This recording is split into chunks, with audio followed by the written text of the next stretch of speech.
दुनिया की तारीख के 10 सबसे ज़्यादा फ़रोख्त होने वाले मोबाइल फ़ोन्स में कुछ ऐसे नाम भी शामिल हैं जो दुनिया भर के करोड़ों लोगों की यादों का हिस्सा बन चुके हैं।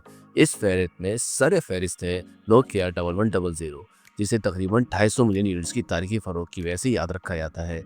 इसके फ़ौरन बाद नोकिया 1110 आता है, जिसकी तारीखी फ़रोख्त 248 मिलियन तक पहुँच गई थी।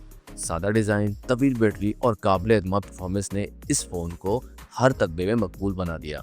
इसके बाद आता है एप्पल आईफोन 6/6s प्लस, जो पहली बार बड़ी स्क्रीन वाले आईफोन के तौर पर लॉन्च हुआ।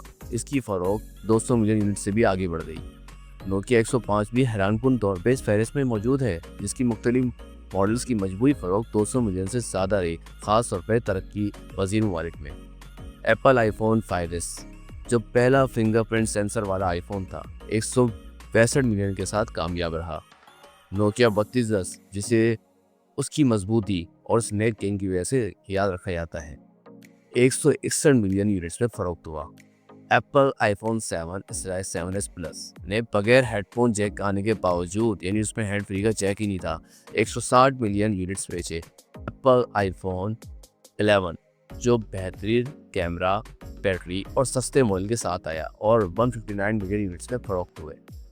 और आखिर में Apple iPhone XR, XS, XS max, जिसको आईफोन X सीरीज भी कहा जाता है, जिसकी मजमूई फ़रोख्त 151 मिलियन यूनिट तक पहुंची। ये तमाम फ़ोन अपने वक्त के लेजेंड बने।